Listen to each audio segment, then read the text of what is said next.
tener la decisión, tiene la decisión de internarse o no internarse. Y ahí se genera mucha discusión también. Porque entonces si el paciente o la persona con un brote psicótico, por ejemplo, decide no internarse, ahí hay que probar que el riesgo es cierto y inminente.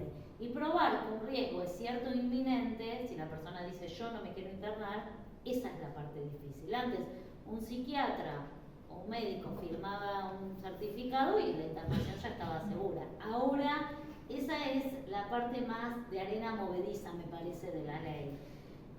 Por eso es tan difícil y por eso muchas veces se escucha, como en el caso de Chano y en otros tantos casos que salen en la tele, que por ahí los padres dicen nosotros queríamos internados, pero él no quería o ella no quería, y bueno, y después las cosas terminan saliendo a la luz cuando, por ejemplo, hay un asesinato o hay un brote, rompen todo, una situación así. Yo creo que una de las cosas que pasó es que se quiso sacar el poder absoluto del área médica, ¿no? Esto que decíamos del eje médico. Entonces, no alcanza con que un médico firme. Estamos de acuerdo, a veces los médicos se pueden equivocar o ha habido casos que por dinero han firmado y han enterrado. Hay una señora Cohen, no sé si han visto en YouTube está la historia, no recuerdo el nombre, con mucha fortuna y la hicieron pasar por loca a las hijas y la encerraron. Sí. Bueno, si no, búsquenlo, si alguien sabe el nombre, digamos, hay muchos casos de esto. Ahora, ¿cuál es el tema? O lo que me parece que contarles aquí. Sí. En el Código Civil anterior existía una figura que era el que gastaba con prodigalidad. Exactamente. Le podían sacar el sus jugador, propios bienes y en definitiva vender. Claro. Los hijos que hagan la suya, digamos. Claro. ¿No? Entonces le podían sacar porque gastaba mucho. Exacto. O porque gastaba en lo que quería, qué sé yo. Quería gastárselo en minas, que se lo gastaba en minas y lo dejaba todo sin nada, y bueno, pero era un tema de él. Entonces se usaba mucho esta figura para encerrarlos y dejarlos sin el manejo de su plata. Que inclusive le aplicaba una figura intermedia que era la inhabilitación, ¿te acordás? Lo inhabilitaba para el manejo de la guita. Bueno, pero ¿qué me interesaba decir esto? Me parece que en el afán de sacarle poder a los médicos, quizás nos olvidamos que particularmente las patologías psiquiátricas, dentro de las cuales podemos hablar también de las adicciones, una de las cosas que las caracteriza es la falta de conciencia de enfermedad. Si yo tengo un cáncer en los intestinos y el médico me dice te tenés que operar, te tenemos que internar, es muy probable que yo vaya y me interne. Porque esa enfermedad no me quita conciencia de enfermedad. Al contrario. Ahora, si yo estoy delirando, que acá están pasando vacas volando, alucinando, delirando que soy el hijo de Alfonsín y estoy en mi propia nube, difícilmente yo tenga conciencia de que estoy enfermo y necesito internarme. Entonces, ese es el punto, ¿no? ¿Cómo hacemos cuando el paciente no se quiere internar? O si yo estoy, no sé si ustedes tienen personas cercanas con adicciones a drogas, y esto es muy difícil. Es muy difícil porque yo lo manejo, yo no sé qué, y terminan robándole a la familia, terminan atacando a la abuela para sacarle plata para el consumo, y terminan no sé qué, pero cero conciencia de enfermedad. A veces la persona toca un fondo que dice voy a pedir ayuda. Creo que ahí es el punto más difícil. Cómo restarle poder a la hegemonía médica, pero también reconocer que es una condición que a veces es necesaria, a veces es necesaria. Y sí, o de los médicos, quien sea, pero a veces alguien te tiene que agarrar a internar, porque vos solo no podés. Sobre todo porque muchas veces hay peligrosidad para sí, para terceros, pero sin conciencia de esa peligrosidad. O sea, el adicto o el paciente psiquiátrico no tiene conciencia, no es que lo hace de malo, no es que se hace loco o lo hace de vivo, como muchas veces se escucha, pero entonces es vivo, porque al final hace esto, pero después no se quiere internar. No es que es una cuestión de viveza criolla. Se trata de esto que decía Raúl, de que no hay conciencia de enfermedad la mayoría de las veces. Yo digo lo último, digamos, que tiene que ver con familia, que lo que vos vas a desarrollar. La familia de las personas adictas no es el tema de hoy, pero somos primos hermanos. La pasan muy mal, gente. Es muy difícil tener un familiar con adicciones. Nosotros tenemos unos amigos que tienen un hijo de 20 y pico complicado, en este momento está internado y demás, y han andado a la noche buscándolo con patrullero, sin saber si está vivo, si está muerto, les roba a los padres, desaparece por días, lo encuentran en conventillos de Buenos Aires, en ambientes sórdidos y peligrosos. Es terrible. O sea, es mucho más difícil a veces que tener un hijo con síndrome de Down, que tener un hijo en silla de ruedas, que también es difícil. Pero, digo, son familias que la pasan muy mal y que por ahí no estamos hablando de esas familias. Pero bueno. Bueno, en el caso de familia, retomando. ¿Te puedo hacer sí, una pregunta sí. con respecto a lo que hablaste vos? ¿En qué notas vos que en Argentina haya tenido un cambio en esto de pasar del modelo médico al modelo social? Mirá, que acá estemos una psicóloga y un trabajador social hablando de discapacidad ya es un cambio. Si no hubiera llamado a un médico antes. Los mismos médicos creo que van reconociendo que hay cosas que no pueden, que derivan a otros profesionales. Cuesta, no quiero hablar mal de los médicos pobres porque después cuando estamos así con la salud nuestra vamos a los médicos. Pero a los médicos les cuesta creer en otras disciplinas. Viste que ellos están acostumbrados a llevar las enfermeras alrededor por el pasillo del hospital y son todos paramédicos, como le llaman ellos, ¿no? Incluso que ahora que la mirada esté puesta en los apoyos, como él decía, por la persona con discapacidad, es una mirada social y no es una mirada médica. Antes la mirada era, ¿qué necesita? Esto se resuelve. ¿Qué se hace? ¿Necesita la silla de ruedas? Bueno, toma la silla de ruedas. Ya está. Después si hay rampa o no hay rampa, ya es otro problema. En Campana se hicieron rampas, se hizo toda una cosa, rampa, nosotros somos Campana. Bueno, cuestión que hay rampas que no coinciden con el... O sea, está la rampa y después hay pasto y después viene la vereda. O sea, la rampa está hecha, entonces ¿qué apoyo hay ahí? ¿Se entiende? Es como que el hecho de que ahora la mirada esté puesta yo digo en la película completa, ¿no? Porque si no es como, bueno, las rampas las hicimos. Sí, pero si hiciste la rampa, pero no se puede usar porque la rampa termina en un pozo de tierra. O sea, no la puede usar ni alguien. O si la rampa, que hoy lo decíamos, así lo nombramos y a mí eso es algo que siempre me genera enojo cuando la rampa es súper empinada. O sea, no la puede usar nadie esa rampa. O sea, hay una rampa pero no cumple con la dimensión o ¿cómo se dice? Sí, bueno, la cuestión arquitectónica. Entonces, ese tipo de cosas ha cambiado y está cambiando la mirada. Por otro lado, el tema de que la certificación por ley tenga que ser una junta interdisciplinaria, ya cambia el panorama. Después hay que ver qué pasa en la junta, porque a veces tenemos el modelo médico hegemónico en la cabeza nosotros. Entonces, si yo soy el social de la junta, ella es la psicóloga, ahí está el doctor, pero dejamos que solo diga el doctor, interprete el caso el doctor, concluya el doctor, y entonces el doctor, bueno, o sea... También, bueno, vuelvo y volvemos sobre lo mismo. Son cambios que llevan años, o sea, entonces, bueno, esto también va a llevar mucho tiempo. Y en el medio, qué sé yo, por ahí surge otro cambio. No, por ahí no, seguro va a surgir otro cambio. Bueno, vamos a ir un poquito más a familia, si les parece. Todos los que estamos acá sabemos que hay millones, bibliotecas, digo yo, de cosas escritas de qué es la familia. Que hoy, cuando veníamos en el auto, yo le decía a él también, la familia tenía una mirada hegemónica antes, que era el papá, la mamá, los hijos, y esto ha cambiado. Si eran rubiecitos, mejor. Si eran rubiecitos. Acá en otros países, claro, si en otros países, viste, rubiecito, cotizan más. Cotizan más, pero bueno, también había una mirada que era hegemónica con respecto a la familia. Más allá de eso y más allá de todo lo que está escrito, y yo había tomado una definición de familia, pero que básicamente es una de tantas, no es que es la certera, ¿no? Que es donde se desarrolla integralmente el ser humano, donde se empiezan a dar los primeros sentimientos, las primeras emociones. La familia es el primer sostén de todos los niños, sobre todo los niños, pero todas las personas. Digo de los niños porque es donde nacemos todos y donde estamos cuando somos chiquitos, es donde nos formamos y donde se da todo el abanico de emociones, sentimientos. Es donde aprendemos a manejarnos emocionalmente. Ahora, más allá de todas esas definiciones, finalmente familia es lo que hay, decimos siempre.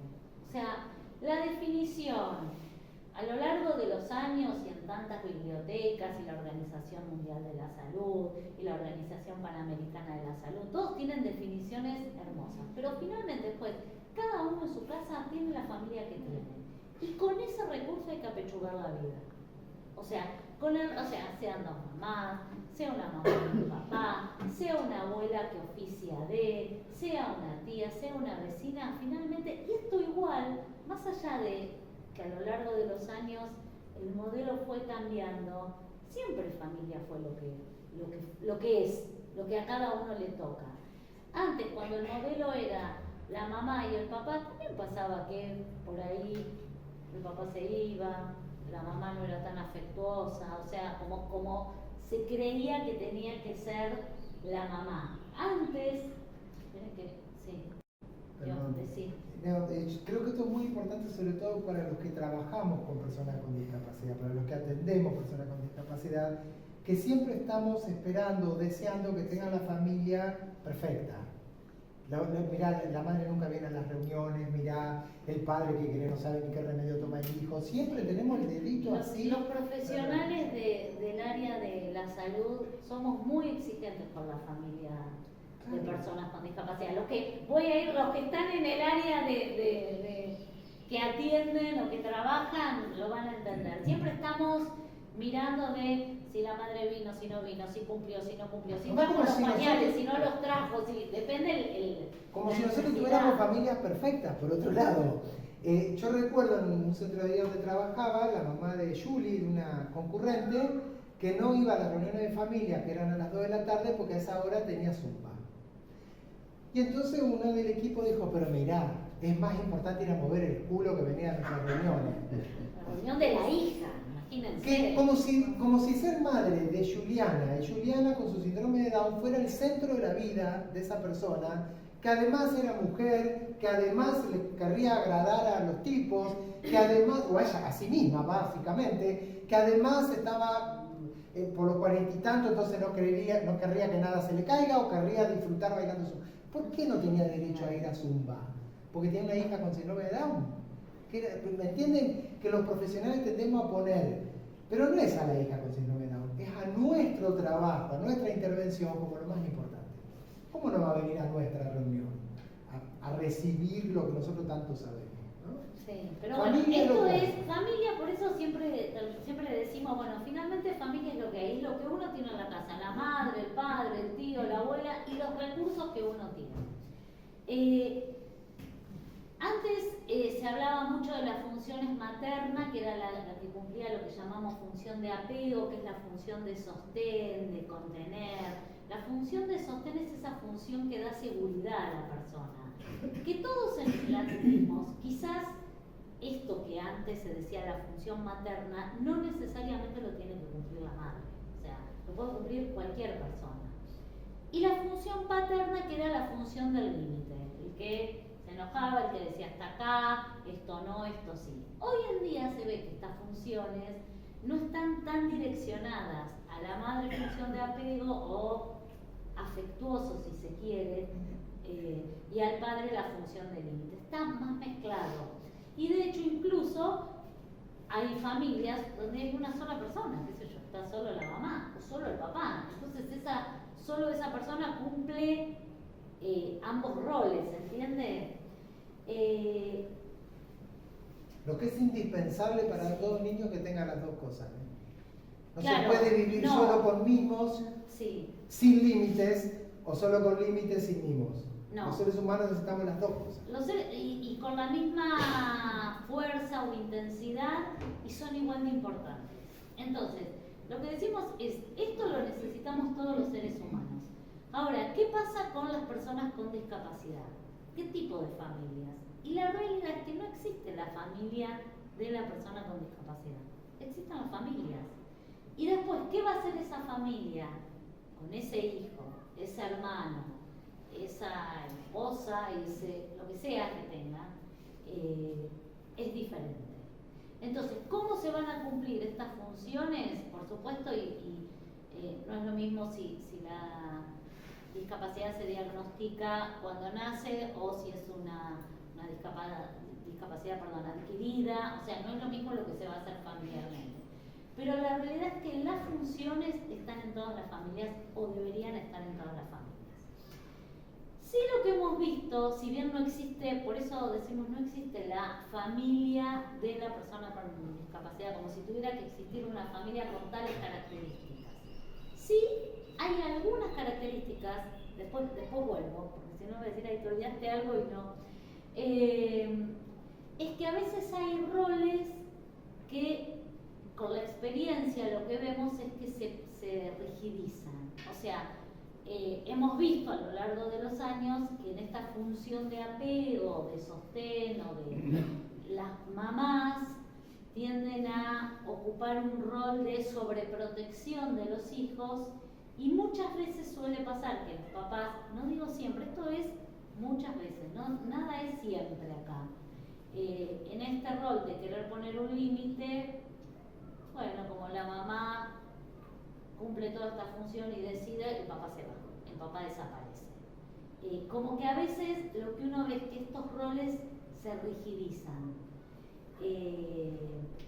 Antes, retomando los modelos familiares de antes, incluso en psicología, se creía que si había una mamá, por ejemplo, muy sobreprotectora y un papá ausente, y sí o sí iba a haber un hijo o una hija esquizofrénica o un hijo gay. Una mamá muy absorbente, sin figura paterna, era un hijo gay. O sea, como que esto también había roles que se creían que se cumplían de determinada manera. Hoy no. Hoy se sabe que esto no es así. O sea, que ni las enfermedades mentales, ni las elecciones sexuales, ni un montón de cosas tienen que ver estrictamente, no determinan los vínculos familiares. Por supuesto que a todos, cómo somos en la vida, sí nos determina cómo fue nuestra familia.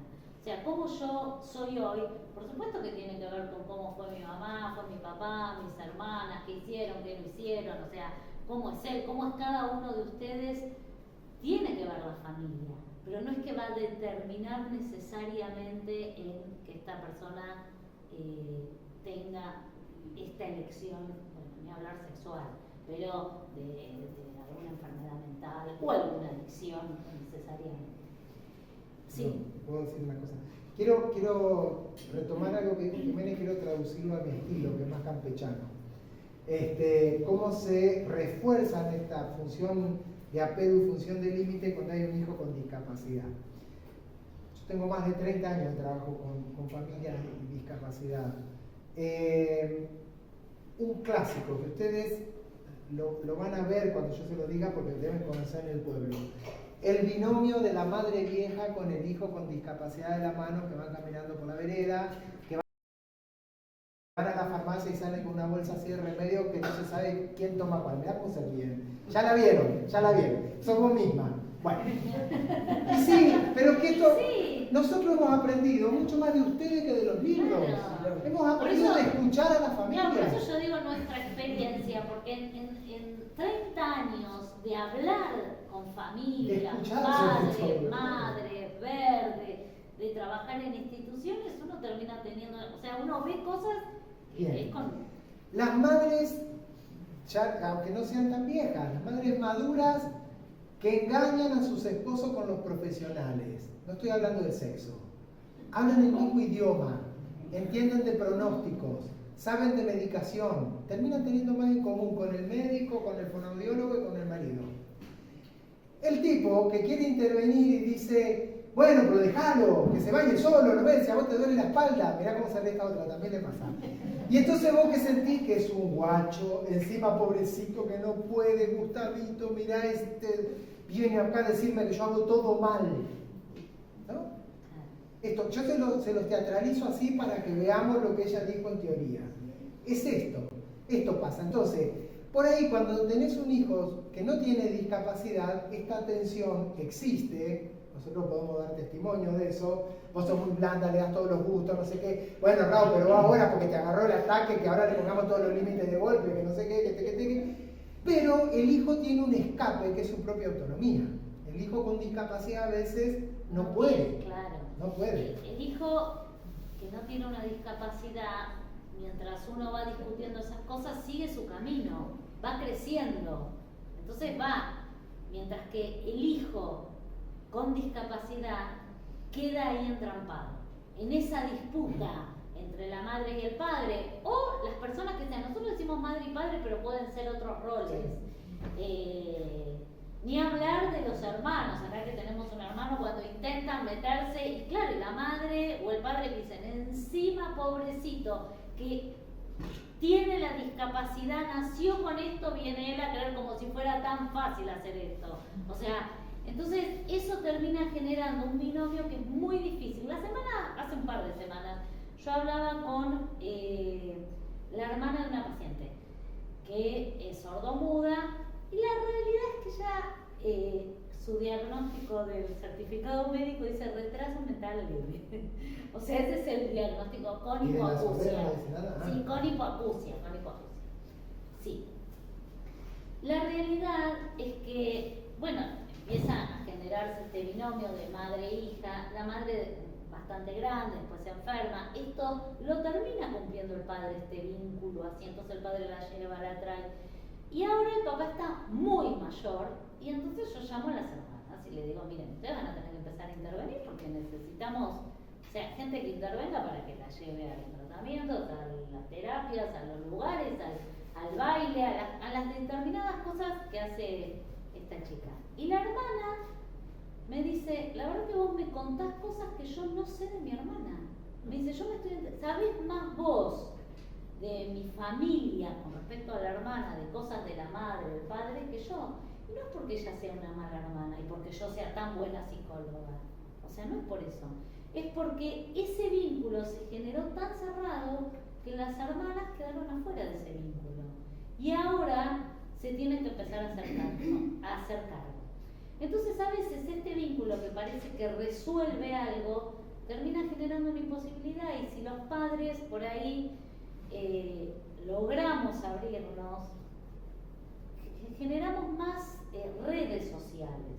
O sea, esto que parece una dificultad a futuro, y ahora vamos a ver, porque nos estamos adelantando, termina siendo un beneficio. O sea, los hermanos, los amigos, los primos, sí. Después también, hay una realidad también que pasa, por ejemplo, yo en realidad tengo dos hermanos con discapacidad, uno que legalmente tiene certificado de discapacidad y otro que nunca se lo trató, nunca se le hizo nada.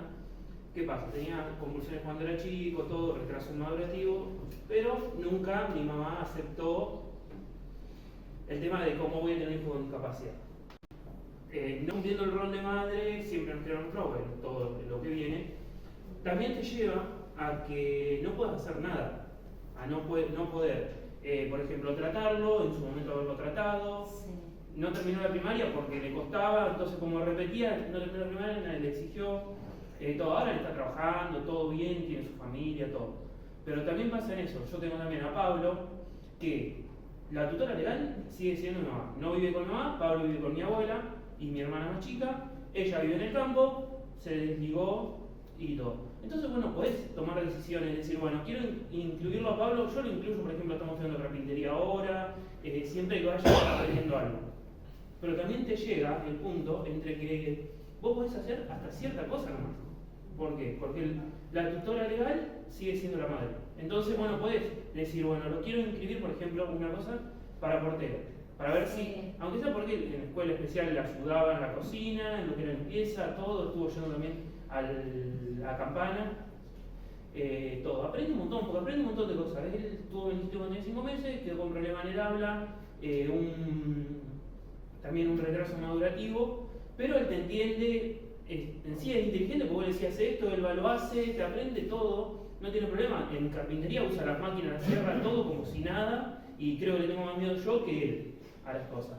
Entonces también llega ese punto que vos decís, bueno, yo lo quiero anotar para portero. Bueno, tiene que venir a firmar la tutora legal. Y la madre no va a venir a firmar, porque pasa también, digamos, hay cosas que tienen su punto, que vos podés hacer y llegar hasta cierto punto, pero de ahí no podés avanzar porque va a la parte legal, que la parte legal también deja ese bache de decir, no, necesitas el poder de la madre, en este caso porque es la que tiene el poder y se complica. Sí. En muchos casos A veces también pasa que porque las cosas siempre son así, ya sabemos de antemano que van a seguir siendo así. Y me parece que en la visita a la institución hablábamos de algo de esto, que decíamos, si vos pedís ayuda, si alguien nos lleva un fin de semana, y no, ¿quién le va a pedir? Si nadie va a querer. ¿No? Es una cosa así, no recuerdo exacto cómo era, pero sí ya sé que nadie va a querer, ¿no? Digo, sea legal o no, sea social. Hoy cuando veníamos en el viaje también hablábamos, bueno, cuando tenés hijos con determinadas discapacidades es más difícil que una tía o una prima lo pase a buscar para ir a tomar un helado. Ustedes saben de esto, es más difícil. Bien, eso no quiere decir que sea imposible. Habrá que ver cómo lo pedimos, cómo lo gestionamos. Quizás si vos le pedís a tu vieja que venga a firmar, tu vieja no venga, quizás tenga que ser otra persona. Quizás ya haya que denunciar que esa imposibilidad le dificulta a tu hermano acceder a algo que necesita y revocarle el poder. No sé, habrá otros caminos. Pero digo, a veces también uno siente de darse la cabeza contra la pared que solo hay pared adelante, ¿no? Y solo hay que girar y avanzar por otro lado. Y a veces